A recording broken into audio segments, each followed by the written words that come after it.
کہ ہٹ درمی، من مانی، جب اولاد سے کوئی چیز مانگتے ہیں، کوئی مشورہ چاہتے ہیں، تو باپ کو جو کرنا ہے بس تجھے یہ کرنا ہے، اولاد کی کوئی نہیں سنتا، تجھے جو میرا حکم ہے تجھے وہی کرنا ہے، حالانکہ بچے کا ذہن نہیں مانتا، بچہ اس چیز کی طرف اس کی رغبت نہیں ہے۔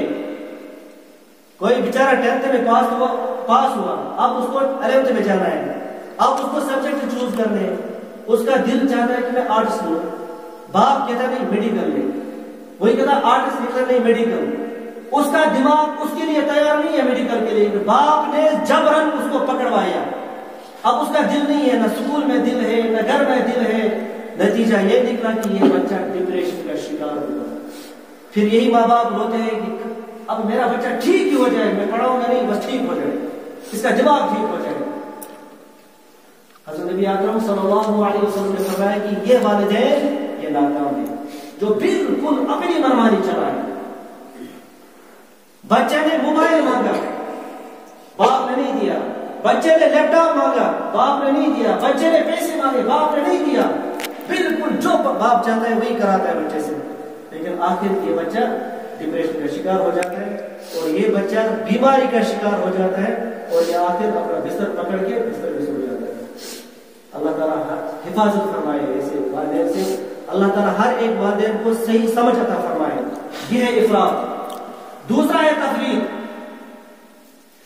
بچہ جو مانگتا ہے والدین سے آنکھ بند کر کے یہ نہیں سوچتا ہے کہ نقصان ہے یا نفع ہے، دیا بچے کو، بچے نے موبائل مانگا دیا، بچے نے لیپ ٹاپ مانگا دیا، بچے نے بائک مانگی دیا، بچے نے کہا میڈیکل مانگا چلو لو، جو بچہ مانگتا ہے ہر فرمائش باپ پوری کرتا ہے، بغیر تحقیق کے، بغیر مشورے کے، بچے کی ہر فرمائش پوری کرتے ہیں۔ بچے ماں باپ سے پیسے مانگتے ہیں، 100 200 300 400 500 جتنا مانگتے ہیں اتنا دے دیتے ہیں، کبھی حساب نہیں لیتے بچے سے، بچہ تو نے 100 روپیہ لیا تھا، تو نے 500 لیا تھا، کیا کیا دن کو، کوئی حساب و کتاب نہیں، کیونکہ لاڈلا ہے۔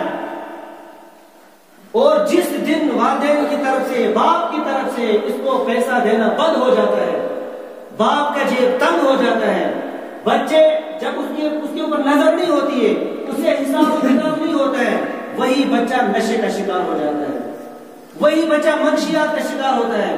جب آپ اس کو روز 500 1000 روپیہ دیا کرتے تھے، آپ نے حساب نہیں لیا، وہ تو کس میں ملوث ہوا؟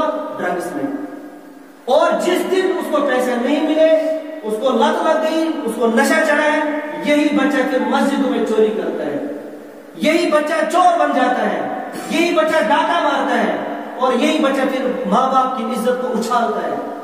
اور پھر والدین کہتے ہیں، والدین جب اسے کہتے ہیں کہ وہ چون رچو حفور کرا، اللہ تعالیٰ دین اس موت، پہلے آپ نے اس کو ڈیل دی، اب لاسٹ میں تو کہتے ہیں دین اس موت ہی کہتے ہیں تھوڑا سا کل لائے، جب آپ نے پوچھ تاچھ نہیں کی، آپ تفریق کے شکار ہوئے۔ اور یہ قسم کے والدین بھی۔ اور دوسرا ہے اعتدال، بیچ والا راستہ۔ بچے نے کچھ مانگا، بچے نے ماں باپ سے کچھ کہا، دونوں میاں بیوی بیٹھ گئے، بچے کو سامنے پکڑا، مشورہ کیا، بچہ جو بول رہا ہے کیا اس میں اس کا فائدہ ہے یا نقصان ہے، مشورہ کر کے بچے سے بھی رائے پوچھتے ہیں، ماں بھی رائے دیتی ہے، باپ بھی رائے دیتے، پھر یہ ایک نتیجے پہ پہنچتے ہیں کہ یہ ہم اپنے بچے کے لیے کر دیتے ہیں۔ اور اس بچے کو ماں کے ساتھ، باپ کے ساتھ محبت ہوتی ہے، اور والدین کو بھی اس بچے کے ساتھ پیار محبت ہو جاتا ہے۔ جب یہ مشورے سے آگے چلتے ہیں، یہ بچہ بھی بڑا بن جاتا ہے، یہ بچہ بھی نیک صالح بن جاتا ہے، اور والدین کا دل بھی خوش ہو جاتا ہے۔ اور جو لوگ آج کل کے دور میں ڈرگس کا شکار ہو جاتے ہیں، یہ ڈرگ بھی بڑی خطرناک چیز ہے، کیونکہ ذمہ دار صرف ماں باپ ہیں، ذمہ دار ہم لوگ ہیں۔ اصلاحی معاشرہ کے تحت ہر ایک فرد ذمہ دار ہے۔ اگر آپ کے محلے میں، اگر آپ کے علاقے میں، اگر میرے گھر میں، اگر میرے محلے میں، میرے گاؤں میں کوئی غلط کرتا ہے تو سب سے پہلے اسے ہاتھ سے روکنا ہے۔ اگر نہیں روکو گے وہ برائی کل آپ کے گھر میں پہنچے گی۔ ذمہ دار آپ ہیں، کیونکہ آپ نے آواز نہیں اٹھائی تھی۔ آپ سوچتے ہیں چلو یہ میرا پڑوسی ہے، ہونے دو برباد، نہیں، آپ کے پڑوس میں آگ لگی ہے اور یہ آگ آپ کے گھر تک پہنچے گی اگر آپ نے وقت سے پہلے نہیں بجھایا۔ دوستو اس وقت پوری دنیا میں اس وقت سارے مذاہب شراب کے خلاف ہیں، اگر ایران اندر سے بھی پیتے ہیں، اور عیسائی مذہب میں جو جب کوئی عیسائی قبول کرتا ہے اسے شراب میں نہلایا جاتا ہے، اور یہ کہہ کر کہ تیرے گناہ حضرت عیسیٰ علیہ السلام کے سر چڑھ گئے، نعوذ باللہ من ذالک۔ ایک کنواں ہوتا ہے ان کے، اس میں نہلایا، شراب ہی شراب ہوتا ہے، اور شراب پلاتے ہیں، کتنے ثواب ہے۔ لیکن ہمارے ہندوستان کے اندر شراب تمام مذاہب کے نزدیک بری چیز ہے، چاہے ہندو مذہب ہو، چاہے بدھ مت ہو، مسلمان کے نزدیک ہے قرآن صاحب کا انما الخمر والمیسر والازلام رجس من عمل الشیطان، قرآن صاحب اعلان کیا۔ لیکن پہلے زمانے میں یہ شراب جب عام تھی، اس کے بعد حضرت نبی اکرم صلی اللہ علیہ وسلم تشریف لے آئے،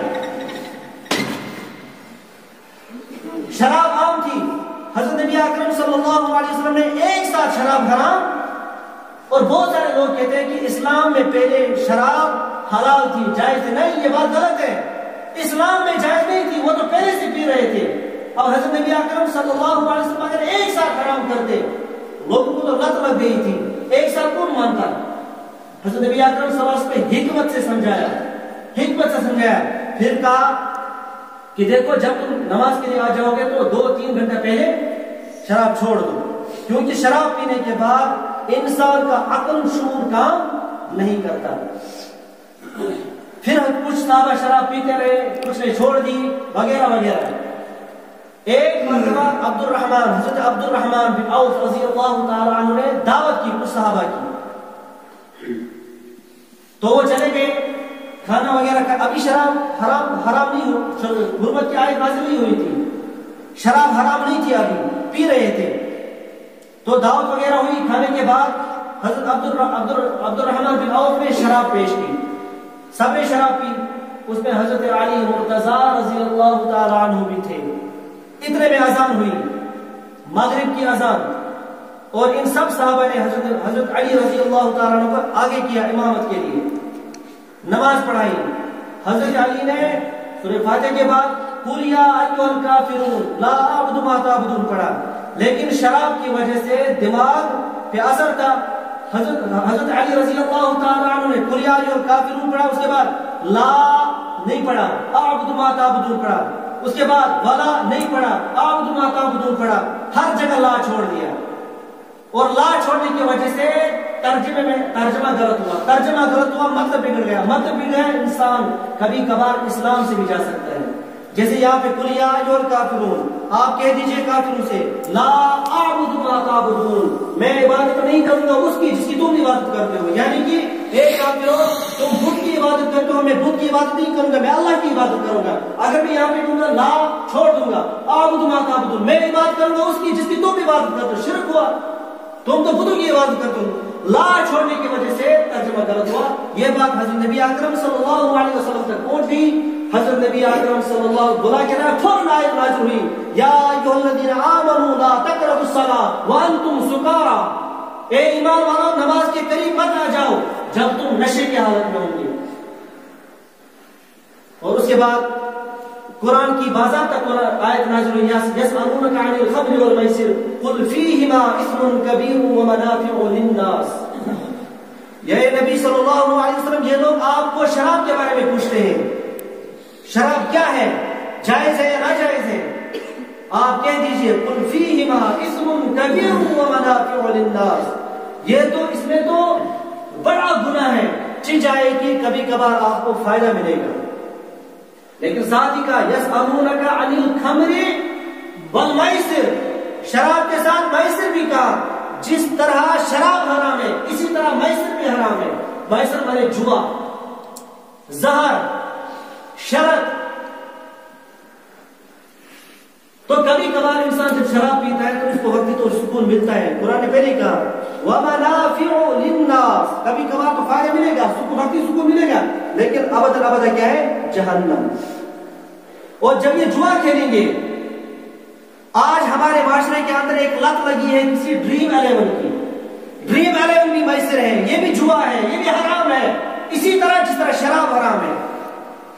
اور جب ہم میسر کے اوپر، جب ہم ڈریم 11 کے اوپر پیسہ لگاتے ہیں اور جنہوں نے آج تک لگایا، اپنے گریبان میں جا کے کتنا لاس ہوا، اپنے باپ کی کتنی پراپرٹی آپ نے خرچ کی، ان ڈریم 11 والوں کو دے دیا آپ نے. کیونکہ آپ اور ڈریم 11 دونوں طرف سے شرط لگتا ہے. اگر میں نے جیت لیا ڈریم 11 1 کروڑ دے گا، اگر ہار لیا آپ کا سارا پیسہ چلا گیا. یہ تو شرط ہے، یہ جو جوا ہے. زمانے جانے سے اس کو کھیل رہے تھے، دو لوگ کوئی گیم کھیلتے تھے، کوئی کھیل کھیلتے تھے، اس میں دونوں طرف سے شرط لگتی تھی. اگر میں نے جیتا 1000، اگر آپ نے جیتا 1000، ایک جیتا تھا، اور اس کی وجہ سے کیا نقصان، جو پیسہ نکالتا تھا جیب سے دوسرا اس کا دشمن بن جاتا تھا. نتیجہ یہ نکلتا ان دونوں کے درمیان لڑائی ہو جاتی تھی. اس نے میرا 1000 روپے کھایا، اس نے مجھے شرط لگایا تھا، بعد میں پیسہ نہیں دیا، یہ تو جھوٹا ہے، یہ کذاب ہے، یہ چور ہے، جوا پہ پیسہ نہیں دیا. جب ان کے درمیان لڑائی ہوتی ہے، یہ لڑائی گھر پہنچتی ہے، پھر دو گھروں کے درمیان لڑائی ہوتی ہے، پھر ان کے خاندان والے آ جاتے ہیں، پھر علاقے کی لڑائی ہوتی ہے. یہ لڑائی کہاں سے کہاں پہنچ گئی. اس لیے قرآن نے پہلے ہی کہا یسألونک عن الخمر والمیسر قل فیہما اسم کبیر ومنافع. اس میں تو بڑا گناہ ہے، وقتی طور آپ کو فائدہ ملے گا. جس نے جوا جیتا، جس نے ڈریم 11 میں پیسہ جیتا، وقتی طور سکون ہوگا، لیکن وہ حرام کا پیسہ ہے. قرآن نے کہا، میں نہیں کہہ رہا ہوں، قرآن نے کہا اس حرام کے پیسے سے آپ اگر اپنے اہل و عیال کو چلاؤ گے، کھلاؤ گے، پلاؤ گے، آپ کی اولاد بھی آپ کے لیے درد سر بن جائے گی. پھر آپ کہیں گے یا اللہ اس اولاد سے وہیں بولتے ہو، کیونکہ آپ نے حرام پیسے سے اس کی پرورش کی. اور اس کے بعد یا ایھا الذین آمنوا انما الخمر والمیسر والانصاب والازلام رجس من عمل الشیطان. شراب، جوا، بت پرستی اور کیا برا اندازی، وہ پہلے زمانے میں تیر لگایا پیسہ لگتا تھا اس کے اوپر، وہ ایسے ڈبے چلاتے تھے پہلے زمانے میں.